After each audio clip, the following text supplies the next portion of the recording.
Hello, this is Bad Vibes. Today's video is on late night stories. Basically, any creepy or scary thing that happened late at night.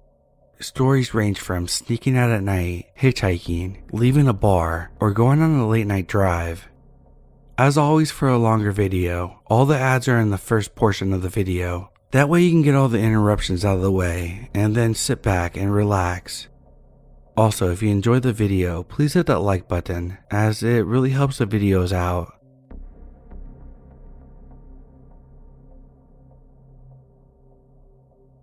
So near where I live, but far out in the sticks, there's a glorified gravel path in the woods called Roop Hill. It runs maybe 3 miles long, and only half a mile of it is paved. On the south end is a pavement, but with a few old but otherwise normal houses dotting it, deceptively average at that point. Then the houses end, the pavement ends, and the gravel roads shoot up a steep hill. It's not taken care of at all. The gravel is piled up in potholes and berms, so unless you're driving a nice off-road vehicle, you'd want to take it easy. So since you would need to drive slowly, you'd have a nice clear view of the homemade signs nailed to the trees with messages like "No trespassing" and "We're watching you" scrawled in Sharpie on them. At the top of the hill, the road winds lazily for a little under a mile before driving back down the other side of the hill. The gravel is in equally crappy condition on that side. After you reach the bottom of the hill, the road cuts straightish for about a mile through cornfields before intersecting with another road. The reason why I'm so familiar with this layout is that I've often taken friends on late night drives to this road to scare the crap out of them. Never an elaborate prank. I just drive slowly and play this creepy music to get them amped up and paranoid. I always make sure to talk about the meth heads and their labs out there too, and how sheriffs try to avoid going there because it is dangerous. I figured it was bullshit, just stories, but I think now there's an element of truth to some of the rumors. I was with my friend Aaron one night, and we decided to go on a late night drive to Roop Hill to freak ourselves out, so we took off, drove down the various country highways and the back roads, and turned onto it. I made sure to play extra creepy music since me and Aaron had made this trip before. It honestly lost its creepy luster on me by then, but I still enjoyed the long drives and scaring my friends. Of course, it mostly went uneventful, and we were almost across the hill, about to descend the other side, when Aaron freaked out. I checked my mirrors to see what he was shitting a fit over and saw truck lights down the road. They seemed to be back where the road first topped the hill. The truck made it under the street light on top of the hill, a really dim orange light. I could see that it was kicking up tons of dirt. It was speeding towards us. I paused the music, and sure enough, with the windows down, I could hear the gravel crunching and flying like the vehicle was speeding. Keep in mind, I had driven this road dozens of times, both during the day and at night, and I had never encountered another vehicle, so having a truck speeding to seemingly catch up to us at midnight on a road with rumored meth heads was pretty jarring. Usually, I didn't relinquish my brakes driving down that hill, but this time, I didn't even touch them. So the next day, I'm hanging out with my other friend, Chris. Chris and I are both lounging around, playing video games, talking about quantum physics, Chris's favorite thing, and Chipotle, my favorite thing. I of course told him about Aaron and I getting chased the previous night, and I kinda hammed it up, made it come across a little bit more harrowing than it really was. But now, Chris wanted to go to the road, so we waited until late at night, around 2 in the morning probably, and went to Roop Hill. This time, I wasn't playing any music, I wanted to be alert. It was going quite normally, just like usual, when I slammed on my brakes. I threw the car in park and just said, you see that too, right? I looked at Chris and he was just as confused as me and just nodded. My headlights were clearly illuminating a thick metal cable stretched across the road. On the right, it was wrapped around a tree at what I guessed was roughly a head height for a standing adult. It was pulled taut across the road, anchored to a fence post at roughly chest height. I had no idea what to make of it or how to react when I heard gravel being thrown by tires. I checked my mirrors and sure enough, the truck headlights were tearing us down the road from behind us. I started freaking out, my breathing and heart rate were out of control, and I began sweating. Chris just swore under his breath quietly. I threw it in drive, pulled it as far right as I could, and my low seating car slid just under the cable with a loud metal on metal scraping noise.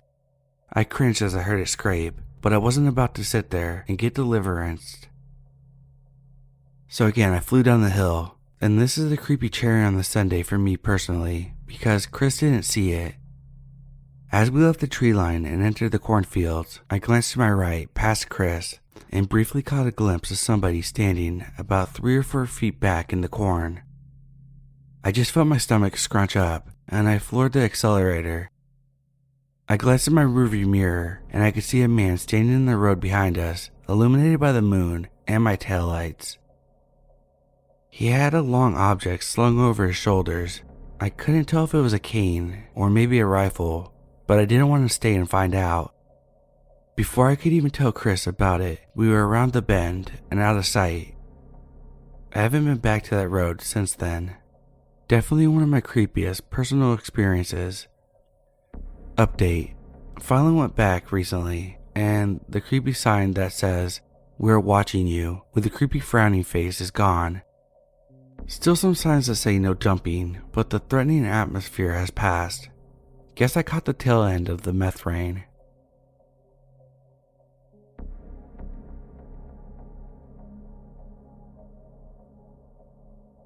A few nights ago this happened to me, and I keep thinking about it. Now, I work in the criminal justice field where I see a lot of crime, and am also naturally a follower of the subreddit, scary movies, and scary stories in general.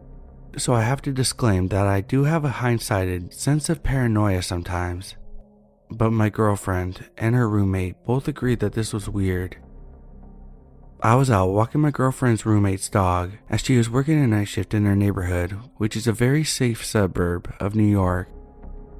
I walked across the parking lot into this field in the middle of a roundabout. I was screwing around on Reddit since it was near midnight and in the middle of quarantine, so there were no cars out. The dog has a long leash, so she's sniffing around, and then I kind of saw her stop and stare towards the road. I looked up and saw a black SUV stopped at the roundabout. I pulled on my COVID mask that was on my chin, as some people in New York are touchy about it, understandably, just in case they stopped to lecture me. I looked back at my phone and then back up at the SUV that was still there.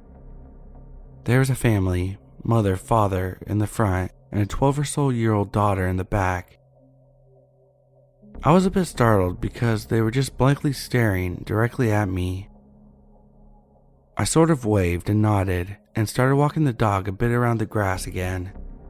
They started to slowly move. They came around the roundabout and I looked back and all of them were again staring directly at me. I figured they may talk to me, so I stopped and waited for them to get around the circle. But when they approached, they kept driving very slowly, all still staring directly at me. I gave them another half wave and they drove past me, back around the circle, then again around the circle, literally all of them blankly staring at me, even the little girl in the back seat. I put my arms up in like a shrugging gesture, as if to say, what the fuck? They did this a couple more times, so I started walking to the edge of the circle to engage. Normally something I would not do, but it was a family, so I sort of felt a bit more brave to do so. They sped up a bit and went around the corner and turned off the roundabout. I started to feel even weirder, so I decided to walk back to her apartment building when they entered the roundabout again. I was watching them out of the corner of my eye, and they were still staring. I started picking up the pace, and they turned off the roundabout towards me, and I picked up the pace even more as they followed me. Once I got to the sidewalk, I turned around because I didn't want them to know which door I was walking into. They stopped about 30 feet behind me, and they were staring from the front window. The little girl was in the center seat now, staring too. I once again raised my arms to be like, "Can I help you?" No response at all from them. I kind of stood there, and with no movement, I took out my phone and typed their license plate into the note app. Then they slowly turned to the other side of the parking lot, all still staring. Until they got to the end of the lot, I rushed into the apartment building, which luckily needed a code to enter. I got up there and told my girlfriend, and then her roommate later that morning. They were both kind of freaked out. I watched them out her window, and they pulled back up to where I was standing on the sidewalk and just sat there in their car. I couldn't see them at this point, only the roof of their car. It felt like 10 minutes, and then they slowly drove away. I can't stop thinking about their creepy ass blank stare at me. Somehow it made it creepier that it was a normal looking family with a younger daughter. If it was like two younger guys, I could have marked it off as them being bored and screwing with me, but this was just blank, unmoving expressions that made it feel so eerie.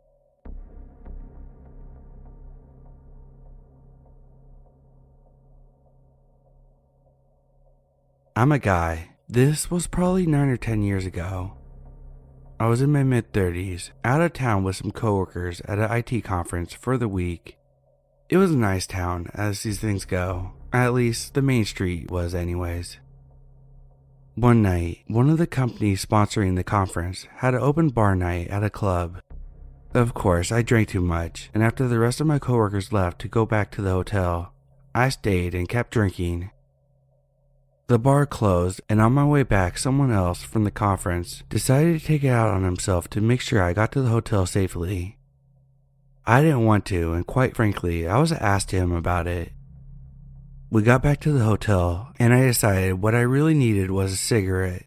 So when the guy left, I went to a different exit to find a store that was open at 2 a.m. to get a pack of smokes. Back then, I used to smoke when I was drinking. Not anymore. I walked up and down the main street trying to find a place that was open, but everything was closed. I ran into a couple that I assumed were locals and asked if they knew of any stores that were open at this hour so I could get some smokes. They said, "Sure, follow us." They started leading me off the main street, and after a couple of blocks, my drunken brain started to realize we were quickly getting into a more dangerous part of town. So I started asking them how far it was. "It's right over here," they kept saying. Then we get to this construction site, and I was really scared. "It's right down here," they said. I looked to where they were pointing, and it was a dark alleyway. I said, "Okay, I'm right behind you," and bolted in the other direction in a full sprint. I rounded a corner, slipped on some gravel and wiped out, tore multiple holes in my jeans.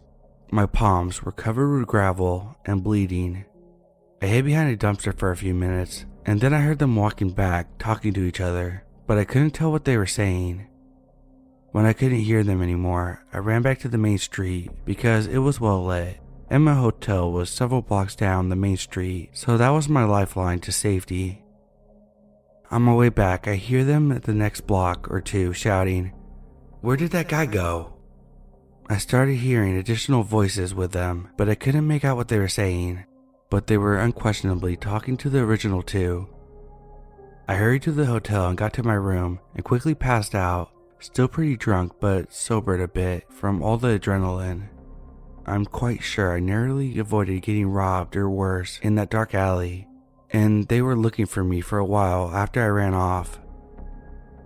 That guy who tried to get me safely back to the hotel deserves some props and an apology for me bugging out on him like that afterwards. Unfortunately, I didn't see him for the rest of the conference, but I probably would have been too embarrassed to say anything to him back then.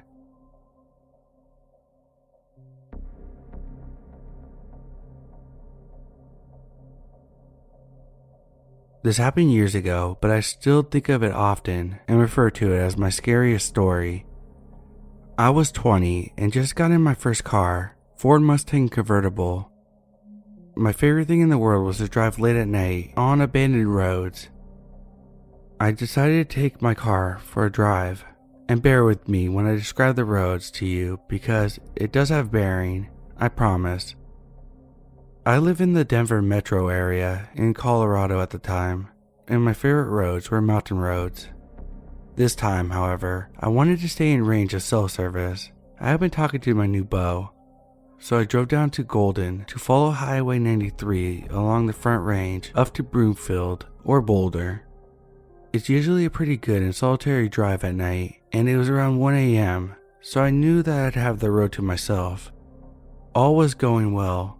I had passed the roadwork and cop at the 72nd St. Juncture and decided to get off the road in Broomfield that would take me east, perpendicular to Highway 93, down a looping, hilly street until I reached Indiana Street. Indiana parallels Highway 93 until it ends against a road further south, closer to where my home was. As I'm turning onto Indiana, I see the first cars I've seen since the cop at 72nd and Highway 93. There was a large diesel pickup in front of me and a red hatchback in front of them, also turning south onto Indiana. The hatchback, however, was going frustratingly slow. Indiana Street is a very hilly road. Speed limits are 50 to 55, and there's only 2 lanes, north and south. The truck, deciding after a while of tooling behind this hatchback at 25 miles per hour to cross the double yellow line and go around the hatchback. They sped off into the distance, risking the low visibility of the hills, going back over and disappeared out of sight. The hatchback hadn't changed speed, but I decided to hang out behind them because the night was fine. I was in no rush, and I was scared of crossing the double yellow lines. Death Proof is my favorite car movie, but the images of the head-on collisions never go away from me. I was confused at this point about the motives of the hatchback driver, but it didn't seem too horrible to stay a car length behind them and wait, going 25 miles per hour up the hill still. I checked my phone, only to find it was dead, and as I recently bought this car, I didn't have a charger with me for the cigarette port. This made me even more uneasy when the hatchback slammed on their brakes and came to a complete stop. I couldn't see an animal or anything that warranted it. I was freaked out enough to overcome my fears. I crossed the double yellow line and sped past them, but they sped up too. Thinking it was a mistake, I sped up more, reaching the actual speed limit of 50 to 55. They matched me, and I was swiveling my head, trying to see the other driver's side window and looking out for incoming headlights at each hilltop. I sped up even more, this time reaching 65, and still nothing gives. They're matching my speed and keeping me from getting over in front of them. I slowed down, backing off, but they slowed down too. Finally, scared out of my mind, I punched the gas, bringing me up to 80, and slipped back over the double yellow. They tried to match my speed, but I had been significantly ahead of them for long enough to get over. Although I was scared of scraping my bumpers, they were so close. I didn't know what I expected, but when they started bumping the back of my car with theirs, I was in full freak mode. I knew that 72nd was coming up, that if I took a right on it, I could get back on Highway 93 and the safety of the cop. So I turned my blinker on far before the juncture to let this crazy person know that I intended to get back out of their way for good. They didn't back off. If I slowed down, the pressure against my back bumper merely increased. They were still barreling along at a white-knuckle speed of 65 to 70, and we passed 72nd without me being able to turn off on Indiana. The next road coming up was Layden Gulch Road, and to my surprise, they started backing off. I flicked my blinker on without thinking, wanting to get away from them ASAP, but of course they followed me onto the road, continuing to press out of my back bumper until we were going 60 in a 45 with no real street lamps and a lot of curves. I couldn't remember if this road went all the way to 93, but I was praying it did when I started seeing some cones and signs of road work along the side of the road. Suddenly I saw a road closed sign moved off to the left of the road. It had been in the middle earlier that day, and instinctively I slowed down, thinking about cartoon characters flying off the edge of a cliff where a bridge used to be. Luckily, the hatchback slowed down too. We slowed down to a reasonable 35, and I thought that the danger was over when the road ahead turned into gravel. and suddenly I was driving past mounds of dirt and gravel several times bigger than my car. I tried to make a U-turn, but the piles were too close together, and I ended up horizontal, trapped between 3 piles to either side and behind me. Ever since I had gotten in front of it, they've had their brights on, and I couldn't make out the face or license plate. Now, as I drove up the middle of the road perpendicular to me, I was blinded and panicked. I tried to think of what would make them, whoever they were, hesitate to think twice. I settled for looking cocky and almost smirking. I'm a girl, so seeing a girl who should be hella freaked out, looking amused and self-assured, would be weird in this situation. I imagined I had a gun or some kind of secret up my sleeve that they wouldn't want to mess with. There was a really long silence during which I started to wonder if they had a gun or what was going on. Finally, I heard a door quietly shut. The silence, lack of yelling, road rage, and explanations freaked me out that I decided to risk driving my car directly to one of those piles, hoping to go slanted up across the side of the pile around the car. I kept my face locked into a "the fuck you doing here" sort of face, hit the gas, looking at where I presumed they were the whole time. I was still pretty blinded and couldn't see much but bright light or shadows. My car miraculously made it, and I tore it out of the dead-end roadwork zone and back onto Indiana Street.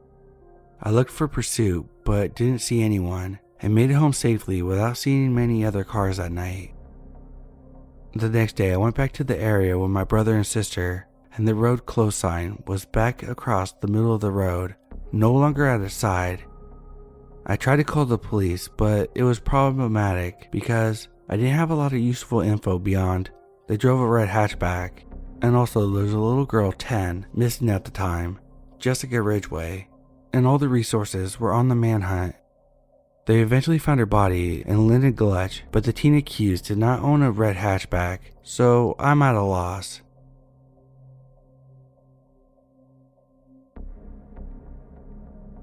So this happened in 2012 when I was 15, about to turn 16. I used to sneak out a lot as a teenager and meet up with my friends who lived in the neighborhood nearby, maybe a 15 to 20 minute walk at best. We did this multiple times a week, just bullshitting around.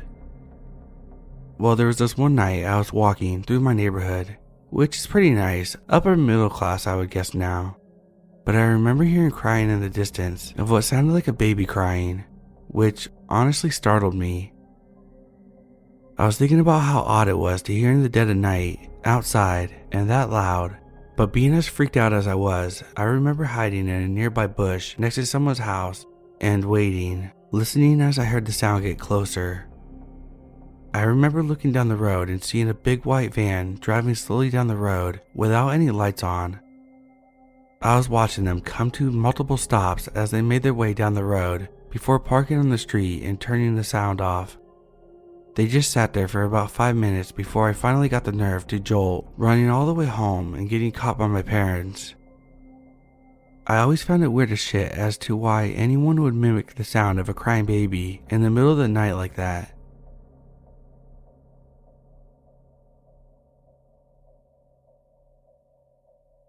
This happened to me last night after a night of a lot of drinks. Names are generic because fuck it, why not? I'm a 30-year-old male. My friend John is 30 and our friend Jane is 28. We're drinking at our local friend's bar. It's a small place and not particularly popular, so our friend behind the bar was quick to refill our drinks as we finished them. After last call, we decided to get food for our drunk munchies. There obviously weren't too many options, but we ended up going to a breakfast cafe in the bad part of town. While we were there, everything was fine. We paid and started walking out. On our way out the door, there was this shady looking guy, only wearing an open hoodie, no shirt under, and baggy worn out jeans. He was leading the hallway for the bathrooms by the exit and watched us leave. As we were walking to the side of the building where our Lyft driver was picking us up, we noticed the sketchy looking fellow following about 10 to 15 feet behind us. We picked up our pace and got to the car and locked the door before greeting the driver, quickly said our name so that he knew that we were the riders, and asked him to pull away because we had a bad feeling. As we pulled out of the lot, I turned to watch his sketch ball. I noticed that he had put a mask on and was wearing a single glove on his right hand, and I think he might have had a gun or knife. The creep stood behind a bush watching us leave. We called the restaurant to report it. Probably should have phoned the police too, but didn't really know if we were just overreacting. Edit. I called to file a police report earlier today, per some comments here. They took notes and my info, and said that they would reach out if they needed more information.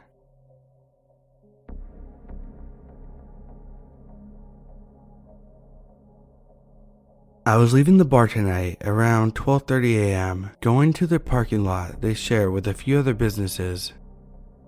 I felt I should grab my pepper spray and keys from my purse for some reason, but it wasn't too far from where my friends were standing, and I didn't need my keys to open my car. This might be where it all started. I walked the 15 yards to my car. Again, don't need the keys to my car to open my door, as long as they are on my person. I open the door and look inside, like I've done a million times in this parking lot, and sitting there is a man I immediately did not recognize. Immediately, I freeze and ask, "Hello? Who the hell are you?" Meanwhile, I take in that he's sitting on my passenger seat, going through my glove box, holding my registration. He says, "Are you?" and says a name similar to mine. I try to think how I can get out of there fast because my mind goes to the idea that he could pull a weapon out at any point.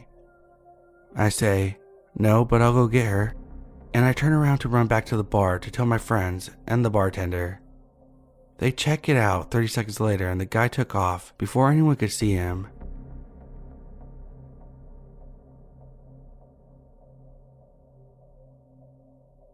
I'm female, and at the time I was 16. I was hanging out at my friend's place, Ava, 16, with another girl, Abigail, 14. We decided it would be a great idea to sneak out of the apartment in the middle of the night. For some background, it was a suburban Eastern European neighborhood, so the idea wasn't that bright, as you have probably figured. Cut to the chase. At around 1:15 a.m., we first decided to go out. The plan was to keep walking in a straight line until we got to the town's river. Pretty easy, right? As we were walking, to my horror, I see in front of us a tall, middle-aged man shouting a boy's name, which was Andrew, as he was holding a pocket knife. I knew straight off that it was bad news. Terrified, I whispered to my friend very closely, "We need to back off. Can't explain now, just go backwards, slowly." With Ava almost being legally blind, she couldn't see much in the dark and definitely did not see the man, so she starts running backwards like crazy.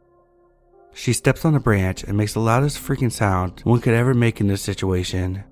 The middle-aged man turns around, looks me straight in the eyes, so I say fuck it and start running too. We get back to the apartment safe and sound.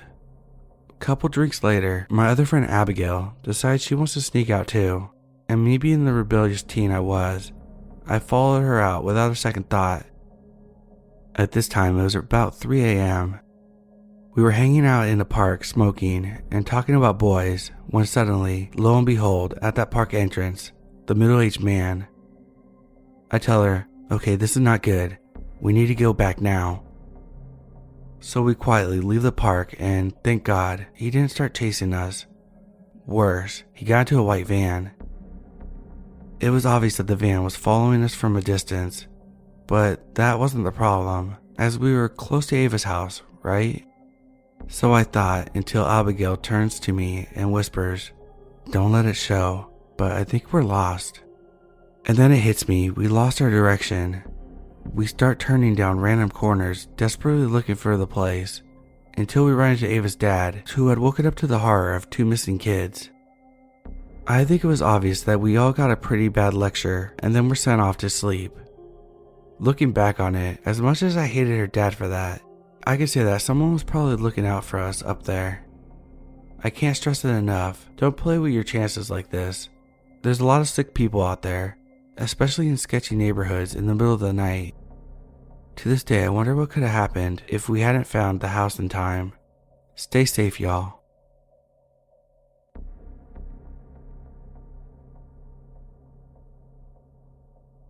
I live in a neighborhood next to a busy intersection, and my neighborhood is guarded by a nice tree line that unfortunately removes all the privacy in the fall and winter from the constant traffic. Every other night for the past 2 months, I go out to smoke around 7 to 9 p.m. I'm standing there and smoking a cigarette on my front porch. This small car pulls to the side of the road in the pitch dark and watches me smoke under the porch and doesn't leave until I go inside. This has happened 3 times already, but I think last night my heart sunk to my testicles because I realized it's the same car, same spot. This time I stared back in the fucking dark under the very dim light and they drove off. What the fuck? How did they see me so clearly? I'm not sure why this car is fixated on me when I go outside to smoke under the dim porch light, but it's starting to bother me.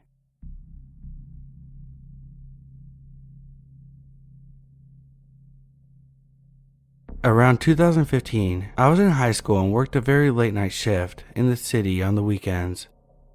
One night, the subway I was on got delayed, and after 30 minutes of sitting in the cars, the conductor told everyone to leave because the trains weren't going to run for that night. Everyone on the train either called a cab or walked a 30-minute walk to the bridge in one of the most dangerous neighborhoods in New York City. I was 16 and alone and extremely exhausted after working on my feet for 10 hours. I tried to call a cab, and they said it would take up to 20 minutes to come and get me, but by the time it comes, I could have already arrived at my destination. So I decided to walk the bridge, and I felt somewhat safe because other people were walking a few feet ahead of me. There were people from the train as well. At first, I didn't know which direction to walk in, as it was dark and there are no signs. I start walking in the opposite direction, and this middle-aged man who spoke in broken English calls for me and motions me to the right direction. I immediately thank him and he walks with me from that point. He begins asking me questions like, "Why are you walking around so late? Do you live with anyone at home? How old are you?" I'm hesitant to answer these questions, and at this point, I'm super creeped out. Luckily, this girl around my age was walking behind me and the guy, and stopped us so she could ask if I knew the guy. I said that I didn't, and the guy immediately took my arm and refused to let me go. She was with her boyfriend, and her boyfriend threatened to fight him if he didn't leave me alone. After the boyfriend threatened him, the guy ran off immediately without hesitation. The couple walked with me until we finally got off the bridge and I arrived in a safe neighborhood. From there, I thanked them so many times and told her that I was grateful for her. I still think about this encounter to this day, and I honestly don't know what would have happened if that girl hadn't been there to save me. I'm so grateful that she did.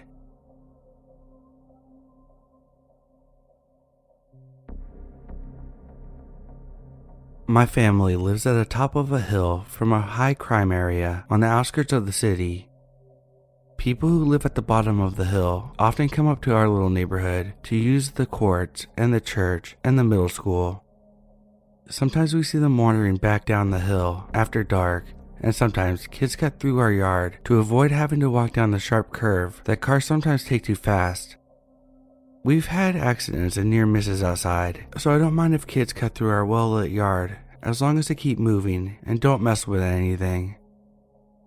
I kept the lights on until it's time for bed, and then I switch over to motion sensors. Recent events led me to install cameras and signs indicating that the property is monitored. Around 3 last night, I was home alone and drifting out to sleep when the security camera behind the house pinged. It detected movement. Usually it's a groundhog or some small rodent. I brought up the camera on my cell phone. The enhanced vision displayed a shape in the bottom of the right corner, leaning or pressing against the side of the house, rocking back and forth.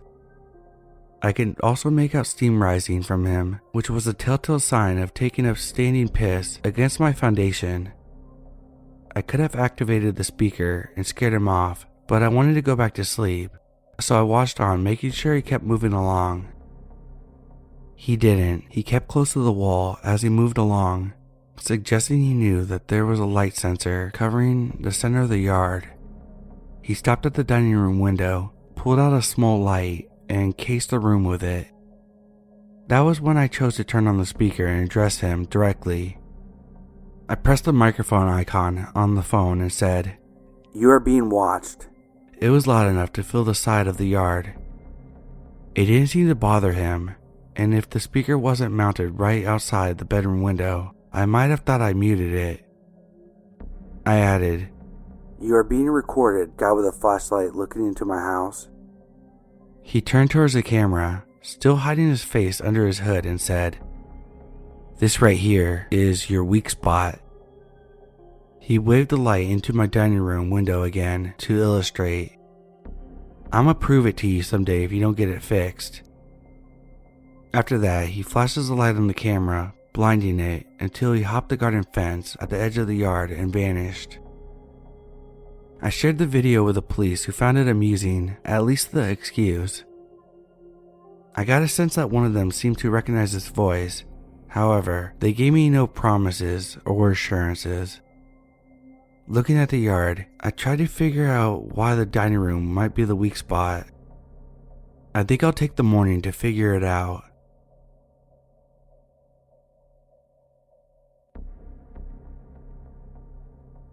My ex and I lived in a brand new subdivision. It was 2 houses and an unfinished house with vacant lots. One area was far from the house and nearly in the woods. Late one night, maybe 2 or so in the morning, the doorbell rings and rings and rings. Finally, getting annoyed and worrying about a newborn waking up, my ex and I answer the door. There's a couple, a man and a woman, standing there. They said that they broke down and needed some help. They are all the way in the back lot.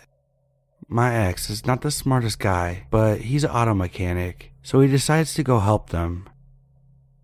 I tell him it seems weird.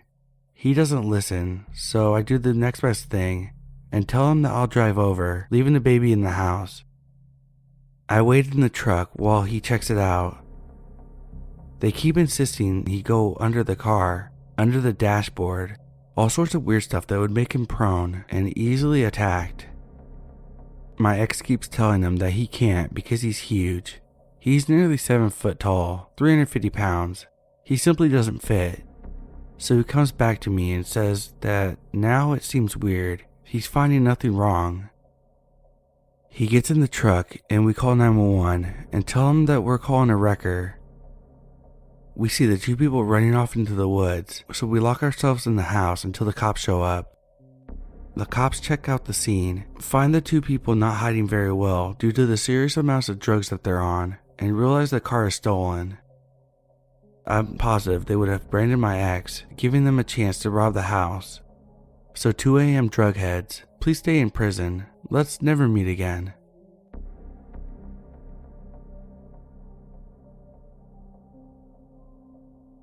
Back in 2015, when I was in my 2nd semester of college as a freshman, I had a habit of pacing around to keep my thoughts coming. I had this habit since childhood, and it often seemed that I couldn't stay focused on anything that required creative thought without it. Considering my intended major required literature and creative writing courses, it was something I found myself doing constantly, especially when I was trying to think up ideas for essays and narrative assignments in class. To be clear, my pacing isn't just walking. It needs to be done along a predictable, short route so I can mentally clock out of reality and focus solely on my thoughts while I run on autopilot. I often put in my headphones to prevent distractions that take me back into reality, because if it happens mid-thought pattern, I'll lose at least half of the ideas that I was exploring. Weird, I know, but I want to clarify this now, because I've had a lot of people ask me why I don't just go for a long walk around the neighborhood instead of me walking around in circles in the backyard like I normally do. It was getting late one evening, and I had a lengthy essay due the day after next. I had a good portion of it already done, but I still had a bit to go. My roommate had come back into the dorm, and considering the time, it was perfectly understandable that she wanted to sleep. She generally didn't mind my pacing, but I preferred that I didn't do it when she was trying to rest, also understandable. And with her turning off the lights in the room, it would be a little difficult for me anyway. I still wanted to keep going on this assignment though, so I decided to find somewhere else on campus outside the room to pace in, and figured I'd note down ideas in an app on my phone as needed for later. There was nowhere in the dorm complex that was suitable, so I started walking around. The university was well known for the large campus, so I figured I'd find a good place eventually. I walked for a bit until I found myself at one of the more historic buildings, which had a nice courtyard in front of it. Part of the courtyard included wide pedestrian paths that met at the center at a nice roundabout with a fountain in the middle. A little further from it was another small roundabout with a grass island in the center. Circular paths like that are ideal for my pacing because I don't have to stop and turn around repeatedly, and I ended up choosing to walk around the one with the grass island so I wouldn't disturb anyone that wanted to hang out by the fountain. Some people are a bit unnerved by my pacing, so I worried it might freak out a stranger who saw me on a late night walk. There was an occasional passerby, but for the most part this place was empty at this time of night. I figured I could just go in circles for a bit without disturbing anyone. I put in my headphones. Yes, both of them. And yes, I'm aware it was a poor decision given the circumstances, but I was exhausted and just wanted to get this brainstorming session over with so I could go to sleep. I started to walk in circles with my music playing as my mind drifted. I don't know how long I was pacing before the encounter, but it wasn't long. As I was rounding once more, I was met by a headlight from a car driving slowly up the path to the roundabout. I was a little confused by this as I was sure that this path was meant for pedestrian traffic only, but since it was deserted, save for me, I assumed that the driver just needed an easy way to turn around and didn't think it was a big deal since the risk of accidentally hitting someone was next to zero. The vehicle moved past me while I moved closer to the center to keep from being in its way, and kept my eyes on it while I walked. I expected the car to just go around and then back down the path where it came from, since that was the only path on the roundabout that led back to the street. But instead, it came to a stop on the side of the roundabout opposite the street. While initially I started to assume then that they needed to look at their GPS or make a phone call before continuing, there's no denying the uneasy feeling I got about the situation. Instead of continuing my route, which would have taken me right alongside the vehicle, I decided to take one of the paths towards the building and just wait for them to move on. While I walked, I noticed an empty parking lot on the side of the building. The path didn't go there, but it was easy to walk over the grass patch dividing the two areas. I started to pace in the lot for a bit and quickly forgot about returning to the roundabout as I got lost in my thoughts again. I was pulled back into reality by the shine of the semi-distant headlights. It was the same car as before, or at least looked eerily similar. Luckily, I was facing the entrance to the lot as it turned in, and said entrance was a decent distance from me. I started to hear quiet alarm bells in the back of my mind, even though the rational side tried to assume that it must have been a different car and an odd coincidence, and perhaps I was just paranoid. Regardless of my mental attempts to explain it away, I felt it was better to be safe than sorry. I ended up walking around the other side of the building to get back to the little roundabout I was at before. I took a breath and calmed my nerves a little, with some half-hearted reassurance before walking on the roundabout again. This time, I didn't turn my music back on, but I kept my headphones in. They weren't noise cancelling at all, so I could hear decently through them when the music was paused. I wanted to go back to brainstorming, but I felt somewhat anxious and panicky at the thought of it, so I kept pacing like I had been, this time focused and very much more aware of what was going on around me. I thought that maybe once 10 or 15 minutes had gone by without incident, I'd be able to calm down and get the last of this done. Barely 5 minutes passed when I heard the obvious sound of rubber tires coming up the path again. This time when I looked, I was certain that it was the same car and that it had followed me back from the parking lot. I didn't know what the driver wanted. They never honked, rolled down their windows, or anything to try to get my attention. But I realized at this point that as a 19-year-old girl alone at night in a more secluded area of the campus, I've been extremely lucky so far, and that luck wouldn't last forever. This time, I sped walked through the grass, There's a pedestrian-only arch bridge that goes over a busy major street that runs through campus. Most of the dorms like mine are on one side of the bridge, while lecture halls and class buildings are on the other. And while I normally hated the bridge because of how steep it was closer than the nearest street crossing right then and didn't have a wait time to cross it. Also, there's no chance of a vehicle following me up. I felt much more at ease from the top of it, and from there I saw the car drive off, seemingly calling it a night. I walked back to my dorm, and by the time I reached my door, the adrenaline had worn off and I was just exhausted. I went in quietly not to wake up my roommate, laid back into bed without changing into my pajamas, and fell asleep. I never contacted campus police about the matter or anything, because I didn't have any helpful information other than four-door car that could have been black or dark blue for all I know, and it didn't seem like I'd be believed anyway. I never saw that vehicle again or heard anything that was related to it in any way, so over time it slipped my mind altogether. I still don't know what that driver planned or why they didn't just get out of the car and come after me on foot at that point. Maybe it was the first time they were trying this, and they were nervous about making a scene and getting caught. Maybe it was just some college-age assholes messing with me because they thought it was fun to scare people like that. Whatever it was, I'm glad I didn't have to find out the hard way, and I never paced in public areas after dark on that campus ever again.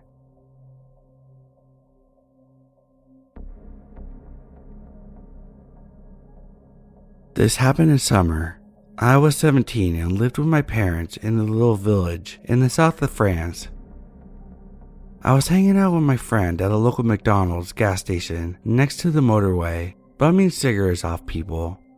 It was around 7 or 8. We were both bored out of our minds and keen to get some weed, but had no one selling in our area. The only way was to go to a town nearby, which was 20 minutes drive and a good 2.5 hours walking. We decided to hitchhike there, and after something like 20 minutes of walking, someone picks us up and drops us off about a 1 hour walk away from the spot we were heading for. Casual guy, nothing unusual. We walk the rest of the way, get our weed, find a place to hang out and light up. After a while, we start walking back, both pretty fucked up. And after another hour walk, we're by a main road hitchhiking again. It's pretty late now, around 1 a.m., and not many cars drive by. After a while, a car that had already driven by 10 minutes before stops. Guy rolls down his window and says that he recognized us from driving past the first time and felt bad that no one picked us up. We tell him where we're headed, and he agrees to drop us off, even though it's not on his way. Happy that we don't have to walk for the next couple hours, we get in. Me in the front seat and my friend in the back seat, and the guy starts driving. I'm quite stoned at this point, so it takes me a while to notice that he's driving in the middle of the road between lanes. I realize that he's probably drunk or on something as he zigzags and occasionally drives on the sidewalk. Luckily, there's no one else on the road. This guy also talks in a weird way, mumbling and mixing up words. After a bit of small talk, he asks us if we have any drugs, weed or such. Trying our best not to look stoned, I tell him we don't smoke or anything, but he insists, telling us he needs to know so we can hide in the glove compartment in case he gets pulled over. I tell him it's the truth. He then tells us that he needs to drop by and tell his family he's going to take us home, that it won't be long. He seems pretty keen on introducing us to them. He takes a turn, and that's us, off to an unknown place in a complete stranger's car in the middle of the night, no one knowing we left or where we went. I start panicking a bit and ask the guy if he could take us straight home. He tells us not to worry and it won't take long. After a moment of silence, he says, "You're scared, aren't you? I'm not up to anything, don't you worry." I try not to sound worried, laugh and say, "No, I trust him and it's cool." I start checking if the doors are locked or if he has anything to use as a weapon or something, and I think if the doors are locked, the only way we can get out is by beating the shit out of this guy. Where the fuck is he taking us? What does he want? We don't talk until we reach the supposed destination, a small and dark alley a couple of minutes away from the main road. He parks next to some houses, tells us to get out, and unlocks the doors. I take a deep breath and step out. I see a woman carrying a child, staring out over the garden wall of one of the houses. The guy yells, "Look, honey, I'm with my friends here. Guys, say hi to my family." I think she saw that he was drunk or something, stared at us suspiciously, and walked back into the house without a word. We get back into the car and he starts driving again. "That's my wife," he mumbles in a drunken way. A few minutes later, we enter the village and he asks us where we live. I tell him it's fine that he can drop us off right here, but he insists. "I want to know where my buddies live." I lie to him and tell him just down the road. We thank him and get out and head home. I often hitchhiked, never that late though, and it always went well. Nothing happened, but it made me realize getting into random people's cars is maybe not the best idea. Also, we could have easily crashed or hurt someone. I've never hitchhiked since.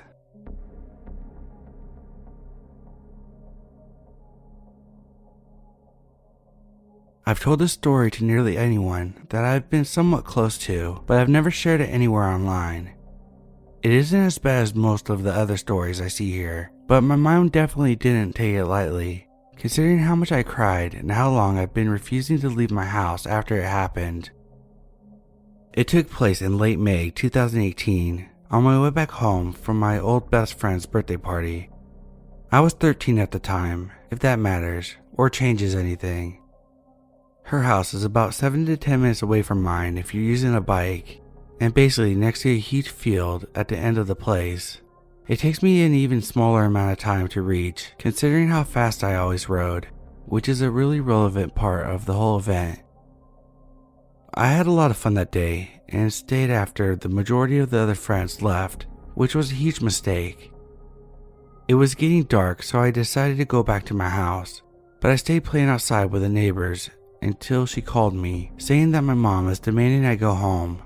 I felt really upset about it, but didn't want to make my mother mad or annoy my best friend at the time, so I just unenthusiastically complied. Before I left, we took some pictures and she gave me a flashlight since I forgot to bring the bike light. Now, this is where things gradually start going downhill. We're at her gate, she's handing me the flashlight, we're saying our goodbyes, and the only thing I have on my mind is not getting caught by the cops for having an improper light. That thought was extremely irrational. The moment she closed the gate and went back inside, I got a really sharp feeling in my stomach. A mix of adrenaline rush and getting stabbed, except it doesn't actually hurt. I'm bad at describing things and even worse at distinguishing what they are, but I guess it was quite literally a gut feeling. If not that, it was some sort of a sign at least. I'm a really skeptical person and rarely ever experience such things, and when I do, I struggle with determining if it's just me being paranoid or a real hunch. This was the most vivid thing ever though. Back to the thing. I rode for maybe about 30 seconds to a minute when I got an urge to stop before a short concrete bridge that's part of the road. I got a really big urge to go back and ask my old best friend to go with me, or at least call my uncle to pick me up, which I knew would be too big of a hassle since I had my bike with me.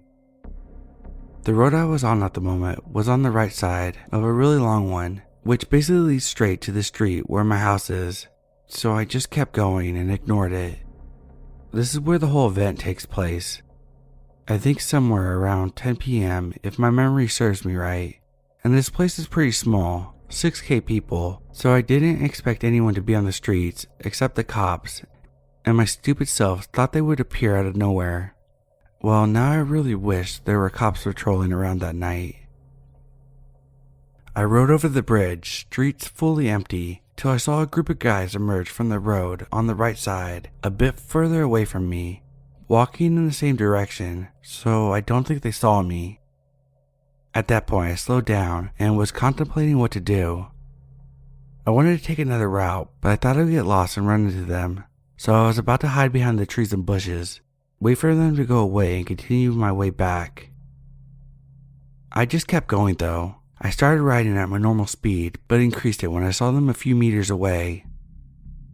As I passed by them, one of them yelled out something along the lines of, "Hey bitch!" I saw two of them speeding up their walk and nearly running while attempting to get in front of me. Then one of them threw a really thick branch, or I don't even know what it was, at my wheel. I was already shaken up at this point, but just kept going and thought that they were drunk and messing around, till I heard them running. My blood literally froze, and I was filled with dread, something I don't recall experiencing before that. Thoughts were racing through my head, knowing that there would be no one to help me if something happened, since the streets were dead, and then one of them yelling something along the lines of, "It's not worth it." The running stopped, and as terrified as I was, I also got relief knowing that they gave up on whatever they were trying to pull. It didn't prevent the remaining 1 or 2 minutes from feeling like a race with death though. It all happened so quickly, but felt like an eternity. I literally bumped into the gate of my house, locked it, threw my bike on the ground and sprinted aside, blocking the entrance to my house. My grandma greeted me and asked me why I was in such a rush, since she had been watching me from the window, and I just started sobbing and telling her about what just happened, in a really messy order with a lot of missing parts. I'm not sure if she even understood what exactly happened. She did tell me that she saw no guys leaving the street, which means they went back instead of continuing their way. I don't know if they were just drunk and trying to scare me, but I don't want to think of what would have happened if the branch actually got my wheel and made me fall over my bike. But maybe they would have turned back away anyway, so if I had hidden, I would have been in a worse position.